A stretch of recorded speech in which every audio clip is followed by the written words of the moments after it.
حمد بی حد شکر بی پایان تو را، ای یگانه خالق ارض و سما. جز تو ما را نیست معبود ای اله، مقصد و ملجأ ملاذ و هم پناه. ما فقط یاری ز تو خواهیم و بس، در مقام بندگی در هر نفس. مستعان ما تویی یا رب فقط، استعانت از سوای تو غلط.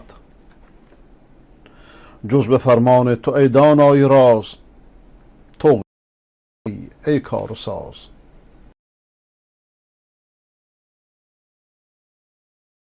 خلق محتاج تو اندر هر نفس، یاری تو کل عالم را بس است.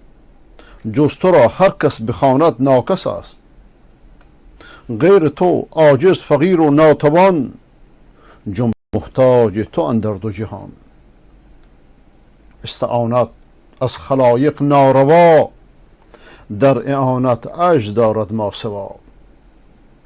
قادر مطلق تویی ای ذوالجلال، تو سمیعی و بصیر و لا یزال.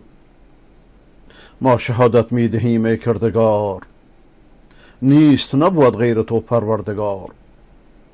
هم محمد بنده ای مرسل تو را، عالم مقتدا. بی عدد بی حد صلات و هم سلام، بر محمد مصطفی خیر الانام. هم به روح آل و هم اصحاب او، بر تمام اطرت و احباب او. ای خدا ای ارحم از هر مادری، ای خدا ای ارحم از هر مادری. جز در تو نیست بهر مادری.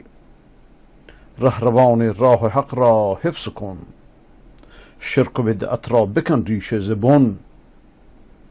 بر و تقوا را بکن بر ما نصیب، ای خدا ای بندگانت را مجیب. صل یا رب علی خیر الرسل، هادی الخلق الى خیر السبل.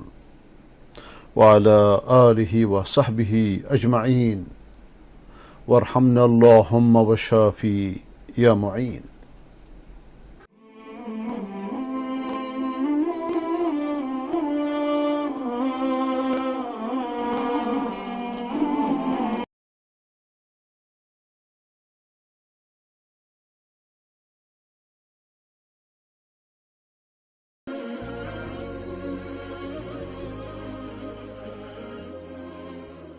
إن انزلناه قرآنا عربیا، ما این کتاب رو قرآن عربی نازل کردیم. حتما زبان عربی ویژگی هایی داشته که آخرین کتابی به زبانش نازل کرده، و یک ویژگی هایی داره که از مترقی ترین زبان های انسانیه. استادمون دکتر علی مصری که در سالهای 79 میلادی تدریسمون میکرد در جامعه دانشگاه اسلامی مدینه، خدا رحمتش کنه اگر فوت کرده، میگه کلیله و دمنه، خود ایشون دکترای زبان عربی بود، مرد بسیار خوبی بود رحمه الله. خداوند مردگان واحد ما و شما را رحمت کند. کلیله و دمنه میگفت 3 جلده، ترجمهش به ایتالیایی شده 21 جلد. خب عربی اگرچه الان به خاطر اینکه خود عرب به ضعف رفتن، اون شأن و منزلت سابق رو نداره در میان بشر یعنی، لیکن به اعتراف زبانشناسان غیر عرب، زبان عربی از وسیع ترین زبانهای انسانی است و از مترقی ترینشون. بعضی از ویژگی های این زبان چیه؟ اولا قهرمان دوم اسلام امیرالمؤمنین عمر بن خطاب رضی الله تعالی عنه میفرماد که تعلموا العربیه فانها من الدین، عربی رو به خوبی بیاموزید که از دینه. ورزه در مدارس دینی غیر عرب تعلیم زبان عربی اگه بگم از مدارس عرب بیشتر نیست، کمتر نیست. به خاطر دینه. چرا عربی یاد میگیرن؟ به خاطر دینه. و به قول استادمون دکتر فتحی درینی که 4 تا دکترا داشت و 7 تا فوق لیسانس، یکی از دکتراهاش هم در زبان عربی بود، میگفت کسی انسان زبان عربی رو یاد بگیره، قواعد زبان عربی رو یاد بگیره، انسان رو از منطق ارسطویی بی‌نیاز میکنه، بلکه خود قواعدش اینطوریه. اگرچه خود منطق همچون که منطق قواعد فکر کردنه، همچون که شیخ الاسلام ابن تیمیه میفرماید رحمت الله علیه: لا يحتاج الیه اللبیب ولا يستفید منه البلید. انسان دانا بهش نیازی نداره به منطق، میدونه چطوری فکر کنه. انسان کودن ازش سودی نمیبره.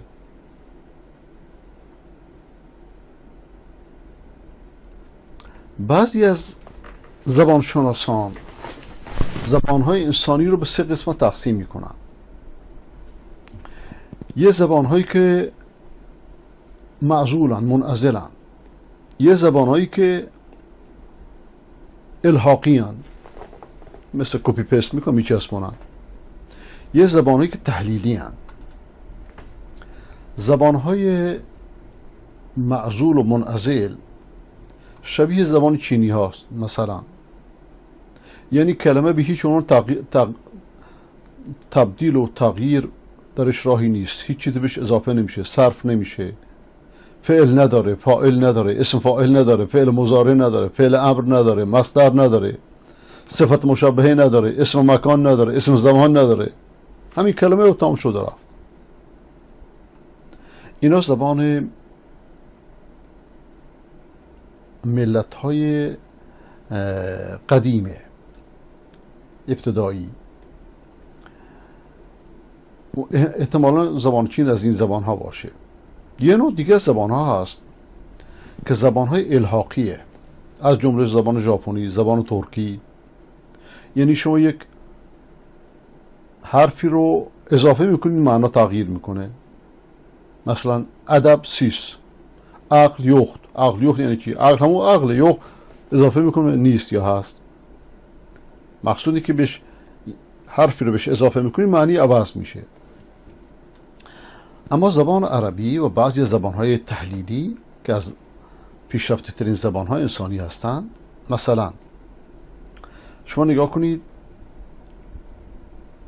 عرفه، شناخت، فعل ماضیه، ماده یکی، عین را فا، فعل، عرفه.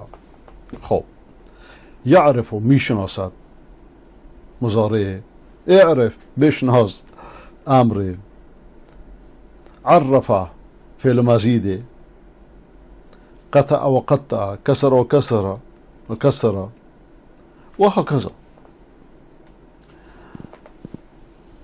یک فعل مثلا وزن داره، فعل وزن دیگه داره، تفاعل وزن دیگه داره، فاعل و هكذا. کاتب، راسل، قاوم. قاوم اصلا درش مشارکت هست. و یعنی یک کلمه رو شما میبینید که ازش فعل ماضی هست، فعل مضارع هست، فعل امر هست، یک کلمه. یا مزید ثلاثی هست، مثلا مزید ثلاثی با یک حرف، مثل فعل، با 2 حرف تفاعل، با 3 حرف استفعل. اسم فاعل هست عارف، اسم مفعول هست معروف، اسم آله، اسم تفضیل، اسم زمان، اسم مکان، صفت مشبهه برای اسم فاعل. همه اینها رو مشتق از یک ماده عرفه و هكذا قیاس کن بر بقیه. این غنای عظیم و در این زبان دشمنانش که معمولا پانقومی های هر قومی میگن که این زبان مثل سرطان منتشر میشه. آقا این غنای لغته. من تعجب کردم آقای دکتر انقطاع این حرف زد، خیلی تعجب کردم. آقای مشیری مثلا این تعصب نداره، اگرچه خودش اسلام ستیزه، لیکن این تأثیر راجع به زبان نداره. اما زبان عربی یک امتیاز دیگه داره که زبان تحلیلیه، میشه یعنی این با صرفی که داره. مثلا شما در زبان انگلیسی کتاب میگه بوک، تموم شد. میزو میگه تیبل، تموم شد. نوشتن میگه رایت. خب اما در زبان عربی همین کتاب کتابه، مکتب کتاب و کتب یک دنیای ماضیش، مضارعش، امرش، اینو همه از یک خانواده هستن. نمیخوام الان سرتون درد بیارم به خاطر تفصیلات موضوع، لیکن اینو میخوام عرض کنم که وقتی خداوند سبحانه و تعالی آخرین کتابشو به زبان عربی نازل کرده، معنیش اینه که زبان عربی ویژگی هایی داره که اونو از بالاترین و مترقی ترین زبان های انسانی قرار داده. این نکته دومو آقای پورپیرار ثابت کرده که اگر قرآن نمی بود ما امروز زبانی به زبان شیرین فارسی نمی داشتیم، همون زبان میخی قدیم بود.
إن أنزلناه قرآن